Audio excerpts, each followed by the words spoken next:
ನಮಸ್ಕಾರ ವೀಕ್ಷಕರೇ, 10 ಲಕ್ಷ ಗೆಲ್ಲಲು ಬಿಗ್ ಬಾಸ್ ಟಾಸ್ಕ್ ಒಂದನ್ನು ನೀಡಿದ್ದರು. ನೀರಿನಲ್ಲಿ ಇಳಿದು ಉಸಿರು ಬಿಗಿ ಹಿಡಿದು ಹಾಗೂ ಗುರಿ ಇಡುವ ಕುಶಲತೆ ಬಯಸುವ ಟಾಸ್ಕ್ ಇದಾಗಿರಲಿದೆ ಎಂದು ಬಿಗ್ ಬಾಸ್ ಮೊದಲೇ ಹೇಳಿದ್ದರು. ಹಾಗಾಗಿ ಮನೆಯ ಹಲವು ಸ್ಪರ್ಧಿಗಳು ಸಂಗೀತರನ್ನು ಹೊರಗಿಟ್ಟು ವಿನಯ್, ಕಾರ್ತಿಕ್ ಹಾಗೂ ಮೈಕಲ್ ಹಾಗೂ ತುಕಾಲಿಯನ್ನು ಆರಿಸಿದರು. ಅಂತಿಮವಾಗಿ ಕ್ಯಾಪ್ಟನ್ ತನಿಷಾ ಸಹ ಅದೇ ಆಯ್ಕೆ ಮಾಡಿದರು. ಇದು ಸಂಗೀತಕ್ಕೆ ಸ್ವಲ್ಪವೂ ಕೂಡ ಇಷ್ಟವಾಗಲಿಲ್ಲ. ಹೌದು, ಇದೇ ವಿಷಯಕ್ಕೆ ಬಾತ್ರೂಮ್ನಲ್ಲಿ ಅಳುತ್ತಾ ಕೂತಿದ್ದ ಸಂಗೀತ ಹಾಲ್ಗೆ ಬಂದ ಬಳಿಕ ವಿನಯ್ ಏನಾಯ್ತೆಂದು ಕೇಳಿದರು. ಆಗ ಸಂಗೀತ, ನೀವು ನನಗೆ ಅವಕಾಶ ನೀಡಲಿಲ್ಲ, ಹೀಗೆ ಮಾಡುವುದರಿಂದಲೇ ಈ ಮನೆಯಲ್ಲಿ ಮಹಿಳೆಯರು ಗೆಲ್ಲುವುದಿಲ್ಲ ಎಂದರು. ಪುರುಷ ಸ್ಪರ್ಧಿಗಳು ಮಹಿಳೆಯರನ್ನು ವೀಕ್ ಎಂದು ಪರಿಗಣಿಸುತ್ತಾರೆ, ಆಡಲು ಸಮಾನ ಅವಕಾಶ ನೀಡುವುದಿಲ್ಲ ಎಂಬ ಚರ್ಚೆ ಕೂಡ ಆರಂಭಿಸಿದರು. ಹೌದು, ಅಪರೂಪಕ್ಕೆ ತಾಳ್ಮೆ ಕಳೆದುಕೊಳ್ಳದೆ ಮಾತನಾಡಿದ ವಿನಯ್, ಮಹಿಳೆ ಪುರುಷ ಎಂಬ ವಿಷಯವನ್ನು ತರಬೇಡ, ಇದು ಕೌಶಲ್ಯ ಆಧಾರಿತ ಟಾಸ್ಕ್ ಎಂದರು.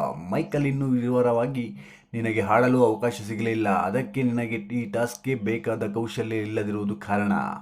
ಅದನ್ನು ಹೇಳುವ ಬದಲಿಗೆ ಮಹಿಳೆಯರಿಗೆ ಅವಕಾಶ ನೀಡಲಾಗಿಲ್ಲ ಎಂದು ಹೇಳುವುದು ತಪ್ಪು ಎಂದರು. ಅಲ್ಲದೆ ಅದಕ್ಕೆ ಮುಂಚಿನ ಟಾಸ್ಕ್ನಲ್ಲಿ ತನಿಷಾ ಮೊದಲಿಗೆ ಸಂಗೀತ ಹೆಸರನ್ನೇ ಕೂಡ ತೆಗೆದುಕೊಂಡು ಅವಕಾಶ ಕೊಟ್ಟಿದ್ದನ್ನು ಸಹ ಮೈಕಲ್ ಹೇಳಿದರು.